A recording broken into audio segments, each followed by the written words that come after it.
Welcome to Rekindled Faith with Melanie Beerda.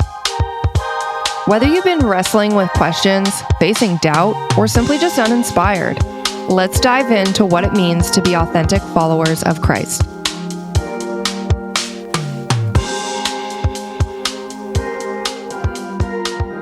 Hello, listeners. Welcome back to Rekindled Faith. Today, our guest is James Carroll. Welcome to the show, James. Oh, thanks for having me, Melanie. Glad to be here. Yeah, it's awesome to have you on. If you wouldn't mind just kind of explaining your position with Missions Without Borders and just kind of what you do and all that. Great. Yeah, I am National Director for Mission Without Borders here in Canada, which is taking care of the organization, building its profile within Canada, and fundraising, building resources for our programs that are focused in Eastern Europe. So every day I'm looking for ways to connect with Canadians to raise our profile, as well as tell the stories of those vulnerable in the field that we work with. Yeah, that's wonderful. Mhm. And so you're located obviously here in Canada. Are you on the West Coast or the East Coast? I am almost east. I'm in Ontario. We have offices Okay. in British Columbia and offices in Ontario. All right. Awesome. Mhm. Okay. Yeah. So our topic today, the title of this episode is going to be the ripple effect of generosity. So Mhm. just as we get started with this, I'd love it if you could help us understand what is generosity. Right. Yeah, generosity. Often, in when people think of generosity, often the first thing they jump to is money, giving things away. And there's lots of things that you can be generous with. Obviously, resources like your money is one of them, but there's also time and talent. So, time, talent, and treasures, things you can be generous with. In many cases, on a personal basis, giving your time to someone is very important, or even a cause. Giving your time, giving up your leisure time to focus on something else, your talents, things that you are good at. Do you have skills that you can lend out to others? It could be helping someone personally. It could be helping an organization, and then obviously. In my line of work, where we are in missions and we have programs that require funding, there are the resources of money. That is something that is very important, but it should be combined with other passions as well. Yeah, absolutely. It's interesting. Like I actually read this Bible verse this morning, kind of in preparation for this podcast. Let me just see if I can Mhm. quickly grab it. Okay, so in Ephesians 4, verse 28, it says, "Let the thief no longer steal. Instead, he is to do honest work with his own hands so that he has something to share with anyone in need." And Mhm. for my own personal life, I used to come from the mindset of the victim mentality. Woe is me, my life sucks, like Right. the world owes me everything and my life is so hard, and all these like negative associations to anything. And if anyone would listen, I'd be happy to whine to you about it. Now it's like it's a completely different, where I am actively volunteering in my community in various different ways. I give back, I serve, and all of these things. And the heart behind that is the Christian message of, we've walked through things in life and now it's Mhm. our turn. We've healed, we've pursued relationship with Christ, we've become Right. whole, and then we go out and we help the orphan and the widow in distress. Right. And I mean other people too, but that's that verse Yeah. in James that I also Right. enjoy. I just heard something. It's giving a hand up, Not a not, handout. yes, Yeah, that's give a right. I hand just heard up and that. not a handout. Yes. That's a key message that I use when I'm speaking to people about charitable giving, and as well as any type of how to help someone. Is It goes along with the whole idea of teaching a man to fish versus giving someone something that is temporary, is helpful. Obviously, there is immediate need everywhere in the world, but when you want something sustainable and you want to help someone in the long term, you want to give them that hand up. You want to give them tools. You want to give them opportunities to help themselves in the future when you're not there. And that's where the work that I do in and our organization does. That's a real focus of ours. Is yes, we want to help others. We want to be generous, show our hearts, and show what an example of what Christ has taught us. But we know we're not always going to be there. We can't hold someone's hand the whole time. We can assist, give them that hand up, and then if the work is done well, they can take that and exponentially grow on that. And that applies, I think, across all avenues of people's lives. The the other thing with generosity is it's twofold. You had mentioned you had the victim mentality, and in my church, I've run into that when people come to me and they say they're suffering. They've either lost their job, they might be dealing with depression or hopelessness, where they just don't see the light somewhere. One of the things that I do recommend is not to fall into that pit of despair, and to get up in the morning, and if good things aren't happening for you, if you don't believe that's happening, just turn it around and do something good for somebody else, and you will see. I will guarantee it. I won't give timelines, but I always guarantee it that the more good you do for someone else in a selfless act, you will start feeling and seeing changes in your life. You may not be able to actually tie it down to an exact act, but if consistently you are generous with your time, with your heart, with your talent and treasure, people you will see that your life and your outlook changes, and it gets more positive. Time and time again, I've seen people that I've met people and worked with people that are struggling with the negativity of the world and life. If you look at the news cycle, it's very hard to not get hit with negativity. Social media tends to deal with negative things more than positive.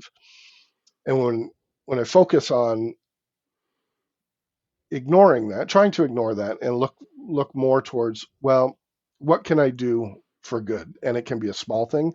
It could be just saying hello to a stranger nicely instead of scowling while you're walking down the street, or it could be helping someone that presents a need. It could be a physical need. It could be a monetary need, and helping where you can. Being consistent in that, looking for those opportunities. I've always seen proof that it pulls you out of that pit. It does for me, and I've seen it for many others. And I think it's an example of it's a prime example, one I'm very proud of showing the light of what being a Christian is. That is, I always want to be able to show people, um, not in a showy way, but for someone, I would always like to think that people look at me, look at my family, look at my lifestyle and friend group, and they say, you know what, something's different about them. They they seem happier, they seem more hopeful, they don't seem to have as many problems as others. And if they ask why, what's different? Why is your life so different? I don't see you with a lot of money. I don't see you with the traditional trappings of what success is. I get to have that conversation about where happiness comes from and how it's in my life, and how we feed that. It's, yeah, I may not have a lot compared to the upper echelon, the 1%, but I am able to share, and that brings me joy. It's, when I was thinking about this podcast, the topic of the podcast and generosity and where it brings happiness in life, I think of the obvious of Christmas, birthdays, things like that. Um, I love seeing people open gifts and receive gifts that I give. I like to see um, the excitement in their eyes. That, it goes along with I guess the phrase of that it's better to give than receive. Um, those are the memories actually I have of when I've been able to gift someone something. It doesn't have to be a physical thing, but I've been able to gift someone my help, my assistance. The memory of that stands longer in my mind of the thing rather than the things that people have given me. Right? It's not. I have to be careful because it's not my pride of saying, oh, look what I did good.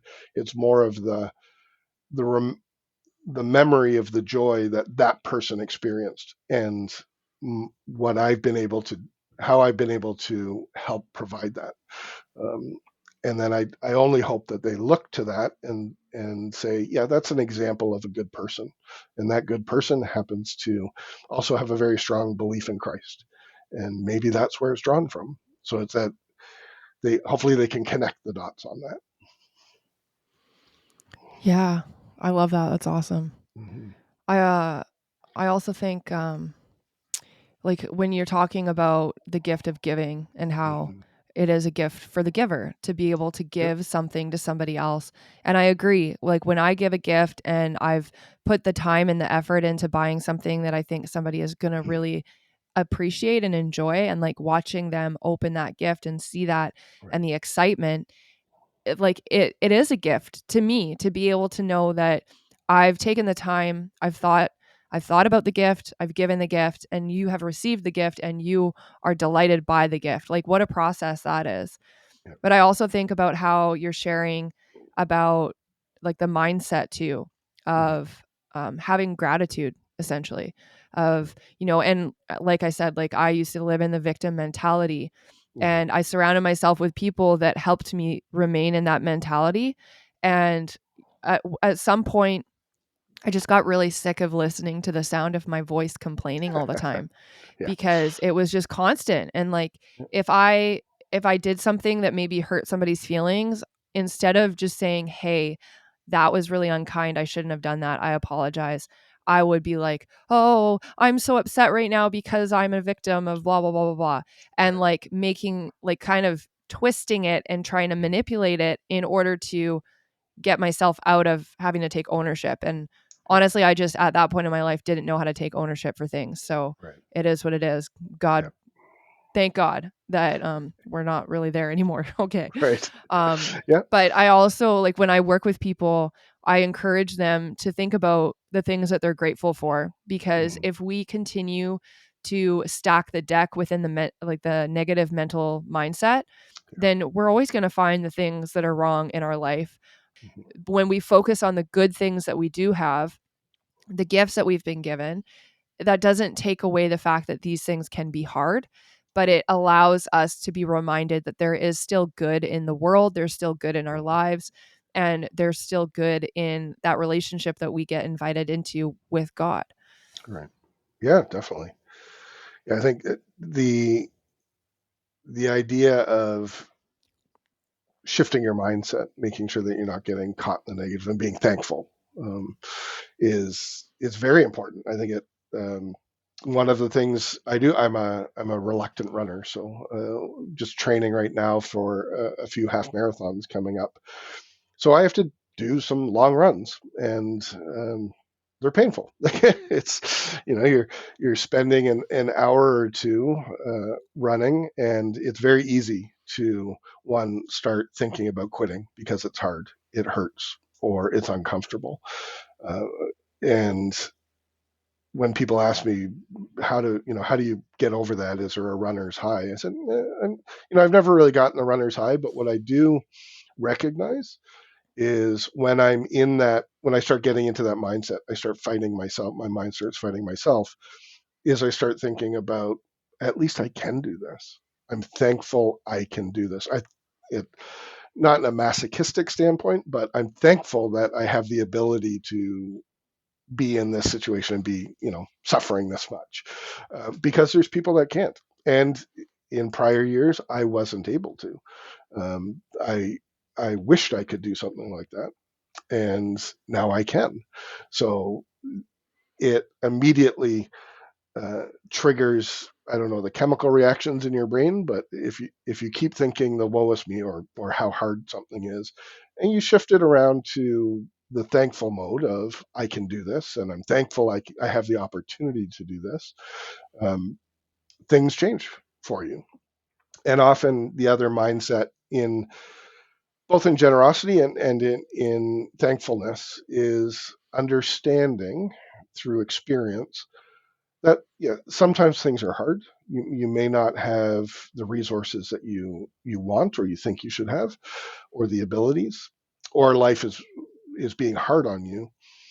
That maybe that's actually something that is an opportunity for learning for you at multiple levels, both at a within your job but especially at a spiritual level, where many times through my life have been angry at God because of circumstances, and in that moment, been angry, fall into the negativity of things, and then months later look back that and say, you know what, if that hadn't have happened to me, or if I didn't have to struggle through that, I wouldn't be where I am today, or I wouldn't have advanced or changed something that has actually had a positive impact on my life today. So that thankfulness is important, that mindset, and to remember that when it is getting hard in life, right? When the deck seems to be stacked against you, it's I think a great tool to have in your back pocket to be able to pull out and say, you know what, I can persevere this. I can look for opportunities to learn from this, or to just realize that it's temporary and that something better is coming. But that doesn't come, that doesn't come alone. I teach my children that it's not just a mindset. It comes from experience, but it also comes from faith, right? It comes from the teaching. Someone has taught me that. I'm hoping to teach others that, in my experience, that there are, there are no promises in in life that you know um, the the world is not going to fulfill its promises for you. You have to have faith that there is a God that has promised you things that you're not going to be able to see in a tangible way every single time, but you have to have the faith and trust in that. And if you haven't been uh, haven't had the opportunity to have mentors or others continue to remind you of that, it it can be difficult to look back and like, or look into your toolkit and say, how do I improve things for myself? How do I improve things for others? And you get caught again in that well of despair. Um, so yeah, that thankfulness is a is a key mindset to have that then plays into generosity. Obviously, I want to share. I whenever something good happens to me, I want to share it. I want to share from a not from a again, not from a prideful standpoint of hey, look what I'm getting. It's more of wow, look what I have, or the ability I have. I want to be able to bless you with that, or a little bit of that. I want to be able to share what's been given to me, so that someone else can benefit from it. So that again, that plays from a all three levels: time, talent, and treasure. When I learn something new, I'm always excited to share it with someone else that may benefit from it. When I come into financial resource, if I get a gift somewhere of money, doesn't happen very often. I don't fall into piles of cash very often, but when I do have what I consider excess, it's like, you know what, I really would like to share something with someone else, whether I know them or not. I want to be able to share this with them because, in some cases, I don't deserve it. It was just gifted to me. And then time is one of the gifts that uh, I like to be generous with, because I do notice that people always are surprised, unfortunately, are surprised when there's when they say to me, I'm really thankful you came to dinner, or you came to an event, or you did this with me, because they they express surprise, and it's like that's almost sad that you were surprised someone else wanted to spend time with you or had interest in you. Um, so being generous with time on that, be it with an individual or even an organization, is important to me as well. Yeah, and I feel like a lot of people are skeptical of those that are willing to give their time, Mm-hmm. talents, and money because in society it's always like I'm going to do this to get this. Yep. Whereas with the Christian belief system, I mean, we all fall short at times, but we should be giving and serving to glorify Mm-hmm. God and like Yep. not having that expectation that I'm going to spend time with James and then Mm-hmm. he's going to owe me so then later I can get him to whatever. Yep. Like that's not the heart posture that we should be having when we come to these spaces of offering our times, talents, or monies. Right. And I yeah, I've appreciated like everything that you just shared there. And when it comes to having a heart posture of generosity with those that we can like, if, let's get to the money. Let's cut down to the Yep. money. Um, I've been in seasons in my life where I've been able to give and give generously.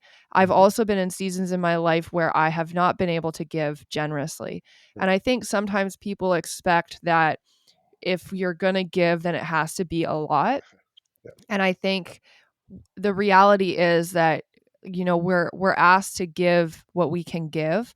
Right. If it is put on our heart to give a lot, then there you have it.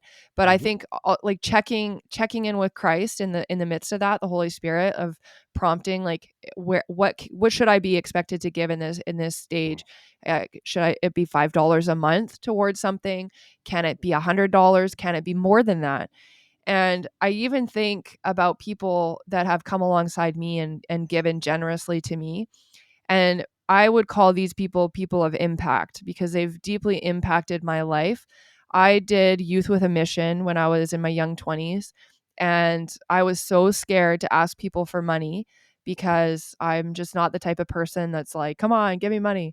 Right. Um, but I shared what I wanted to do. I gave out information about it. I started a blog Mm-hmm. and I went around to people in my church and just asked like if you're able to give, could you please give? And I know there was one older couple that they just opened up their wallet and took out $500 and handed it over. Right. And I didn't expect that. I didn't expect that at all. And what Yep. they said was, we felt that we needed to put this money in our wallet and we weren't sure what we were putting it Mm. here for, but now we know. So here you go. And just Right. like that generosity, I'm like, whoa. Yep. Yep. So the impact that we can have with that generosity and that faithfulness to knowing that, the finances that we are given, yes, we work for them in the worldly sense, but they are also a blessing from God.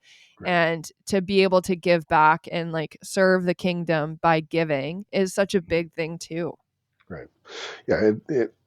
There's I have so many examples of friends and donors that have um, had their generosity towards Mission Without Borders and other organizations I've worked with, um, has been spawned out of generosity that was shown to them. Of one example I have is a friend that I worked with early in their marriage. They were struggling, just as most couples.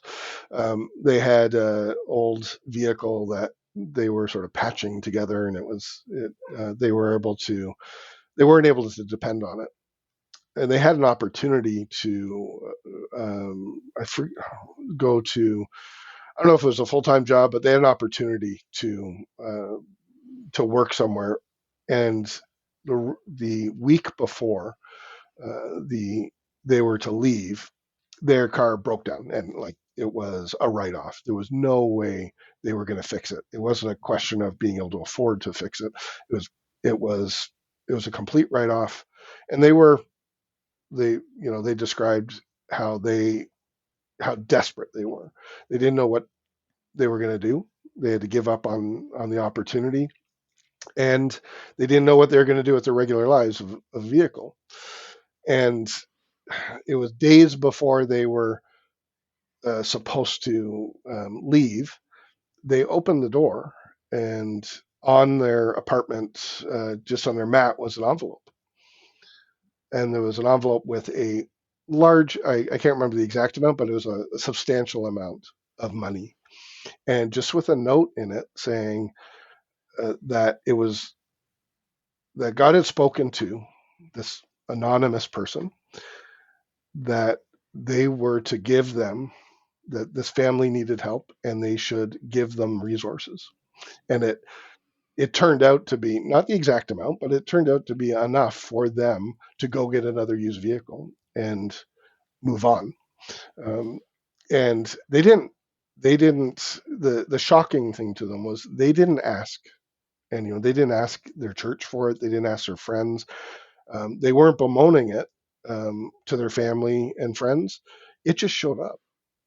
And thankfully they've now taken that and recognize the generosity of others that have given. Now they give generously, um, anonymously. Sometimes it is someone asks for help and it's like, yeah, right away I can help you.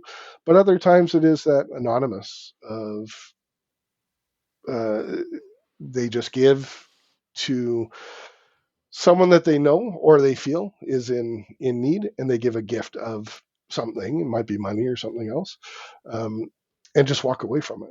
The selfless act of not expecting anything back. They don't need to be paid back. They don't need to be recognized for it. But it's that recognition that someone was generous to them in the past. So pay it forward. They should be generous to someone else in the future. And on top of that, they show examples of their life is better by that. They're happier people. Their family is happier. They may not have everything that they want, but they have a more positive attitude when they follow those that guiding of being generous to others.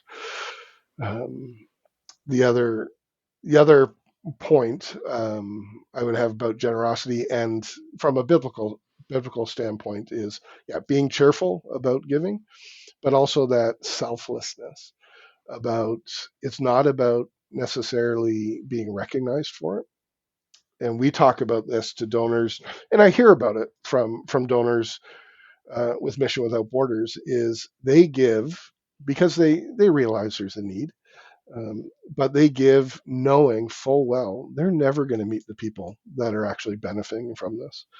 We, as an organization, get to share stories, but people are generous to give to someone. They know there's a need out there. They don't know them personally. They've never met them, and they have no hope of it ever meeting them. But in their heart, they know it's the right thing to do is to take a resource that they have and share it with someone else, expecting nothing back, um, other than their own internal, um, I guess, pleasure of saying, you know what, I'm following, I'm following the guidance that I've been taught, either through my church and through my faith, but I don't expect anything back from the person that I'm giving this to. Yeah. And how do you feel about the tension between scarcity mindset and trusting God's provision? Yeah. Well, trusting God's provision, I was always taught the only thing that God has ever told us to test him with is money, is is to that is with tithing, is everything else have faith, like do not test God on anything else, but money and resources is one of the things that he openly welcomed it. I think it was yeah. So Malachi 3:10. I looked this up before the podcast. Of bring the whole tithe into the storehouse, that there may be food in my house, and test me on this. Um, it's the only thing we're tested with. So it is a test of faith, but it's also a test of resources. It is hard. The reality of life is difficult. You need resources to pay rent, to pay all the expenses of living, and it's very easy to say, if I give if I give this away, I'm going to go without. So what I've challenged my kids as they were growing up, and as I talk to people about generosity, is test it, but test it in a real manner. I would never expect someone to say, to give away their paycheck, or to take, this is, I my rent is $2,000 a month. I'm gonna I'm gonna give away all my money, and I'm gonna get all my resources. That's terrifying. But so test it. Be generous with things, with your resource. Give a little bit away that you think you can afford. So, and that usually brings the whole mindset of scarcity back. Of really, what is scarcity? When I look at what my spending is and what I think I need to survive, usually that bar is pretty high, and it can usually get lowered as to really what would be considered scarcity. And when it comes to money in my life, yes, I've got bills I got to get paid. The bank is not going to um, forgive a late payment, so I have to address those right away. But there are things of um, in my grocery budget, my treat budget, my hobbies, things like that, where I would consider those are things I need. Well, how about if I were to test that and give that not use that money for that, and give that towards another cause, to someone who needs it, or organization that needs it, and see what happens. An example that we used in our church, and I used during a building fund drive, was, could you increase, the ask always comes, can you increase your giving? Every organization will ask for more, because their ministries are important, they need funding, but the ask is always for more. One of the experiments that I did was I looked at my budget. Being an athlete, I use a lot of apps for tracking my activity, and they're subscription apps. So I looked at that and said, you know what? What happens if I think I need this? I think it's something that I need. My subscription to Strava, professional Strava, for example, which tracks all my running and riding and all my statistics. What happens if I give that up? And I give that money. It's not a lot. It was, I think, $25 a month. If I take that and give it towards another fund for another organization, um, what will happen with that? And so I made the decision, canceled my subscription, but I took that money and said, okay, instead of it automatically going out of my bank to this organization, it's automatically going to come out of my bank, and it's going to go to this other organization. After about 6 months, I looked back, and when I made that decision, it was like, you know what, I'm going to do without. It's going to be painful. When I went back, revisited that, it's like, you know what, I didn't even notice it. So I know there's a lot, and I probably still have a lot of fat that I could trim, but there's a lot of resources that we consider important to us, that put that fear of scarcity in, that if you test it and you actually go without it, but not to suffer, but to help someone or another organization out, and test it, I think you'll I think people will find that it's not as painful as they first imagine, because the idea of doing without is scary. But when you do without and you live through it, you can look back on it and say, you know what, I'm still living, and I'm still happy, and I'm still doing all the things I want to do. I'm just doing it with less. But you're able to assist someone else, which then magnifies and multiplies your positive mindset that you're helping someone else and you're doing good. Yeah, I'm glad that you brought that up. I was even thinking, because like in North America, there are Mhm. so many things that we have that we would expect would be essential to living. Yep. I even think about how nowadays we can have multiple hobbies or activities that we're interested in. Mhm. I like mountain biking, so I have a mountain bike. I also like rock climbing, so then I have the gear for rock climbing. And it's easy to just continue to accumulate those items. And you think about, or I think about, like back in the day when there were homesteads and everybody just worked the land to provide for their family and maybe sold some, I don't know, vegetables or something to the village people, and how little they lived with and how they focused on providing for their family and a little extra Mhm. income. It was very simple. Um, but I just think about now, it's like I have electricity, I have internet, I have, like you said, apps that can Mhm. very easily accumulate. I even think about, like, I used to smoke cigarettes and Mhm. they used to be less than $10 a pack. But I Yeah. recently just discovered that they're closer to 17, 18 Right. a pack. And I'm like, I smoked a pack every 2 days. Right. And so how much money I'd like to do the math to actually figure out, because it's been a Don't do long it. time since I've You'll bought be them. I know. it will I'm upset you. rich. Yeah. But there's so many things that we will easily put our money towards, like even Mhm. Starbucks. If for Right. those of us that go to Starbucks every day to get some sort of fancy coffee for $7, you Yeah. could take a month off of your fancy coffees and take that money and put it towards something Yeah. like Missions Without Borders Yeah. or another organization too. And I even think, could we shut off our electricity Eesh. for a month? Like I don't know. Like how would we That even would be a hard survive? one. That would be a hard one. But is it essential to our livelihood to keep electricity on? Like No, you no. wouldn't have a Like you, podcast. if you have a podcast, that's right. um I'll just take a month off, guys. See you Right. later. Throw on the barbecue, Yeah. have barbecue chicken every night for Yeah. dinner.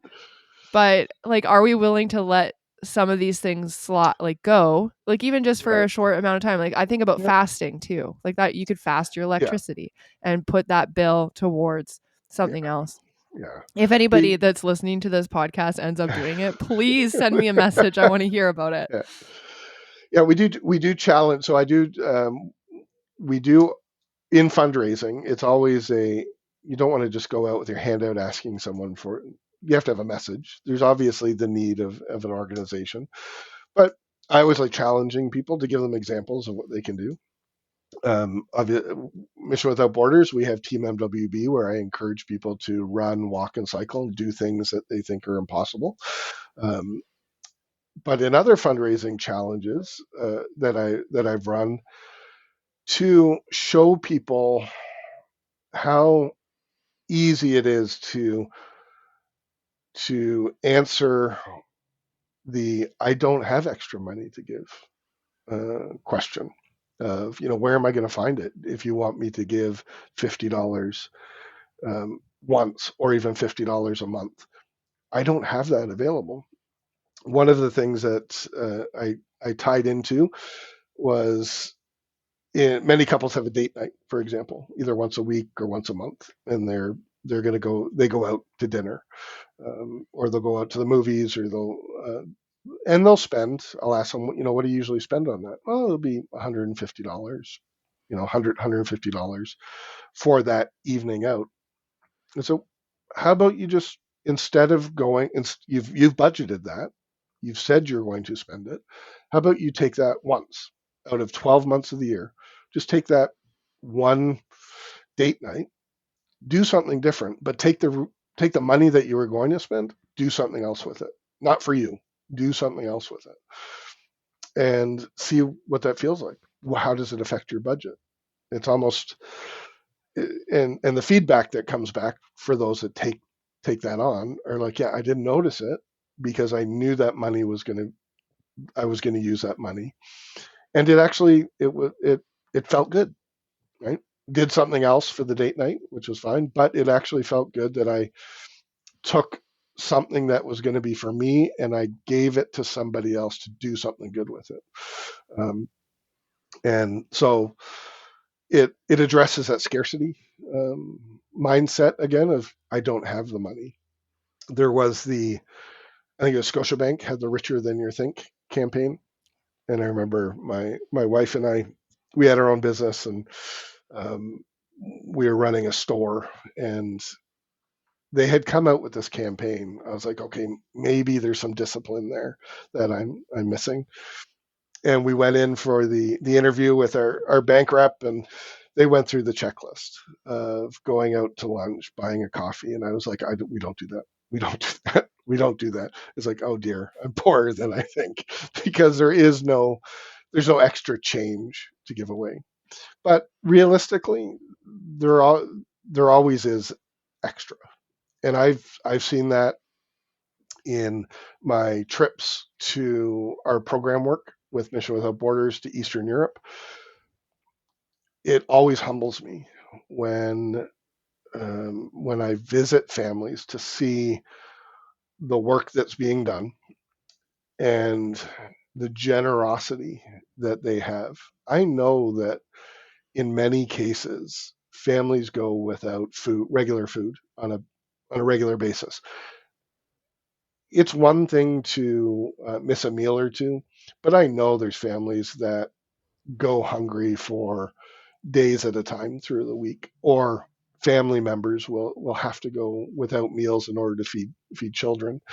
Um, but when we show up to talk to them and to see how they're doing, they pull out whatever resources they have. Right? They have in most cases it's a lemonade or some kind of drink they'll make up, but they'll go to the cupboard and they will pull out a sleeve of cookies. When they open up that cupboard, in many cases that's the only thing that's in there, and but they want you to have it, and when you say no, they're like, no, no, take it, please, please take this. And it humbles me because when I come back to my life and I look in my cupboard and my kids ask, hey, can I have some chips? And I look at it's like, well, those are my chips and there's not many left. So no, I want them. Um, it so I'm often humbled by the generosity of others that don't have a lot. They're willing to give out of gratitude for those that are helping them, because they've seen the generosity of what others can helping them has brought to their lives, and they're willing to share it on that. So it is, yeah, that is one of the things that always challenges me from a scarcity and generosity standpoint is what do I think I can do without? And then if I have an answer, I'm usually proven that that answer is probably wrong. There's probably something there that I can do without, that I had convinced myself that I couldn't do, that I needed. And when I continually challenge myself on that, I don't I, I again, I'm not a masochist. I don't not do things that I don't want or buy things that I don't want or that I think I need. But I am continually challenging myself as, do I really need it? And who is the decision? What is the decision? Am I being completely selfish that I know someone else needs something else, but I'm going to take this and make myself happy with it? Or is there a way for me to share it? Maybe I do with a little bit less, and instead of taking the platinum option of something, maybe I go with the gold option, and then and use the funds that I was going to spend to fund something else. So it's a continual exercise that I play in my mind with myself, as to a continual challenge of how can I be uh, generous with everything, my time, my money. Do I um, aside from money, when I look at time, it's sleeping in. Can I be generous with my time because I'm going to get up and I'm going to either volunteer my time with someone, or I'm going to go do something with someone else, or am I selfish with it and say, you know what, I'm going to sleep in on Saturday and not do anything? Um, that plays into it. But I think the only reason I continually challenge myself that way is because I've seen the benefit of generosity in my own life. I've been the recipient. My family's been the recipient of people that have given us their time, their knowledge, and yeah, their resources, helped us out when we've needed it.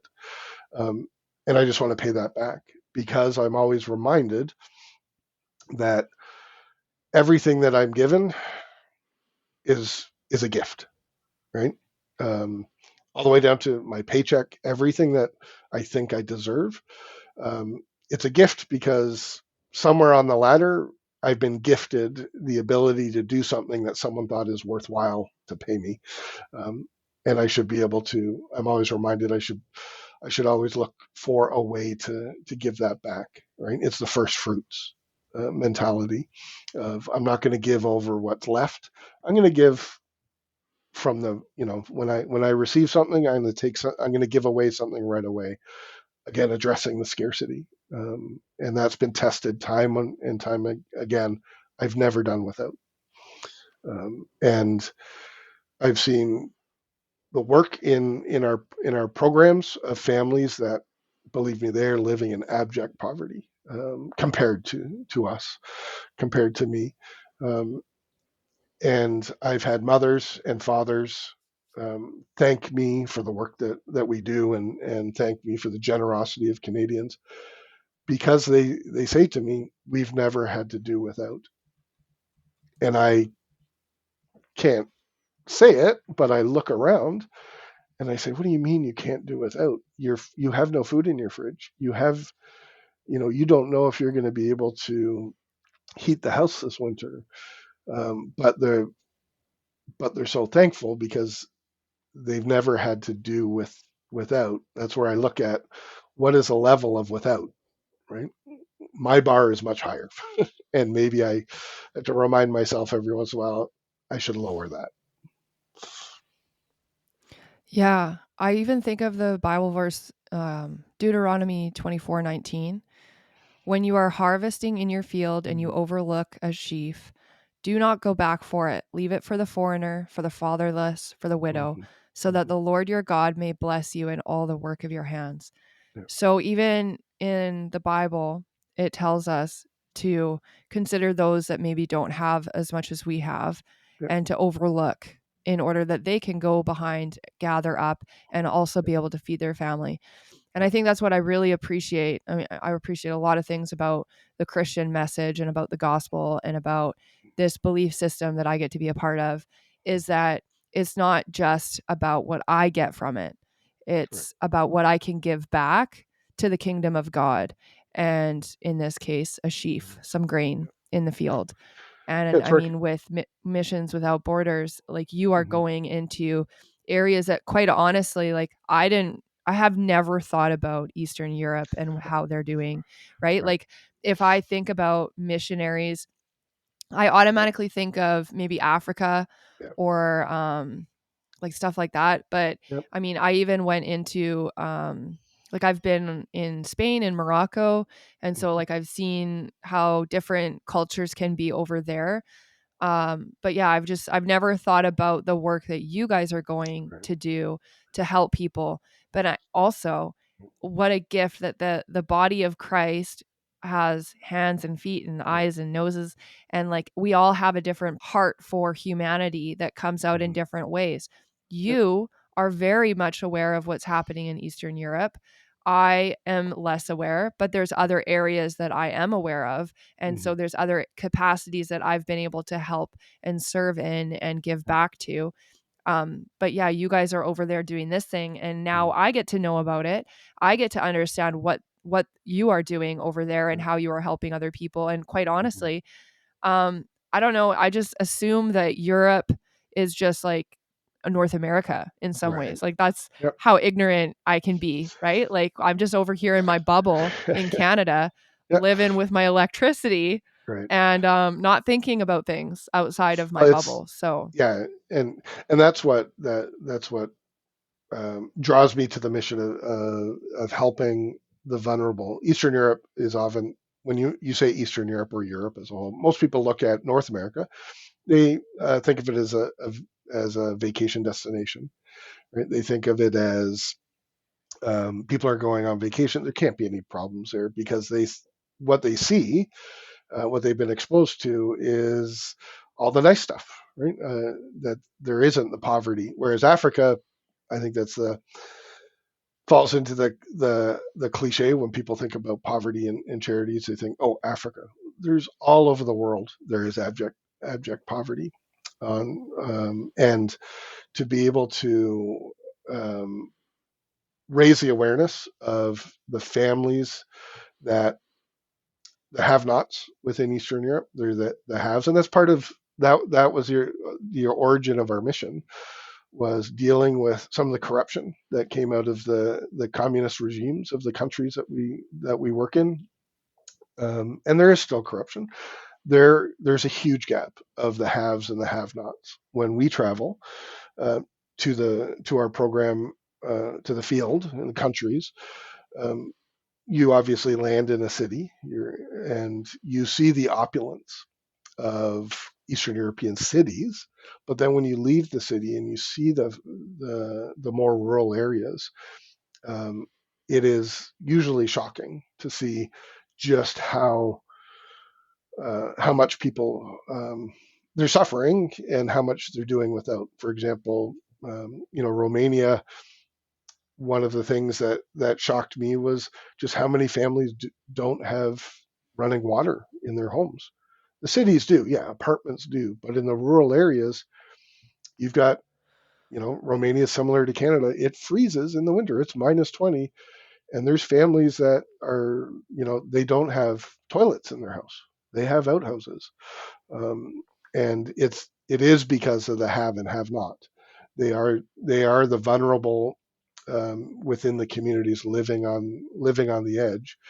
Um, but it's something that goes unseen by a lot, and that's one of my, I guess, the one of the things my kids ask me is, why did I choose to go into the charitable sector? Why I haven't always worked for charities. Very early in my career, I was in technology, um, and when I was involved with my church with leading missions into Africa, and I saw that one of the things that I could be generous with was my talent and my time. If I'm going to invest into something, if I'm going to invest myself into it, I want to do something real. I want to do something more than make someone a profit. And if I'm going to have to, I told my daughter, if I'm going to have to miss your soccer practice, for example, I don't want to do it because I'm in a meeting making somebody more money. I want to have to miss your soccer practice because I'm actually helping someone. And yeah, I may not see them, but I'm going to help another child in the world, because of my talents that I've been given. I've been gifted, and I want to be more generous with that. It can't just be just for me and us. yeah, so good. Hmm. Thanks so much for sharing. We are You're coming welcome. to the end of the podcast, Yeah. so I just love to open it up for you if there's anything that's on your heart or anything specific that you would like to share with our listeners. I would love to. Obviously, we are a charity. Mission Without Borders is about to launch our Operation Christmas Love campaign in the October, November, December, where we are asking Canadians to be generous and to donate cash to Mission Without Borders so that we can share the hope and the love of Christ with families in Eastern Europe that they don't have experience with the church or with the Gospels. What we do is we give families gifts of boxes of food and resources, so cooking supplies, oil, sugar, flour, things like that, and Christmas treats. We gift them boxes of local food just out of our heart. Just they ask why do we give it to them? We say because we care about you. Um, and in that we also include either the New Testament or some the book of Matthew to expose them to why we do this. We don't expect them to be a church member, but it's an example of why are we sharing love. Um, and it's one of our largest outreaches of the year because we get to show communities what a Christian organization does. We don't ask for anything back. We just want to give those that are in need something to celebrate Christmas with and give them something that they didn't expect. And the only thing in return that we don't expect anything in return. What we pray for is that they look at that as an example and say, I want to be part of the community that does something like this. So you'll see, hopefully, across online and in print, you'll see advertisements for Operation Christmas Love. If you do see that, please be generous and give to help a family in need that will provide not only food and the material needs, but it brings hope to them that there's someone out there that doesn't know them that actually cares about them, that there is love in this world, that there's someone out there that cares for them and is praying for them. That's wonderful. Well, Mhm. thanks so much, James, for joining us today. Yeah, thank you, Melanie. Well, everyone, thank you so much for tuning into this week's episode of Rekindled Faith. Be sure to check out the show notes to get the links to Missions Without Borders website and social media. And also I'd ask that you go check out what they're doing because they've got a number of different initiatives that they're working on in order to raise awareness and also raise funds to help support people in Eastern Europe. So be sure to check it out. Thanks so much. Bye for now.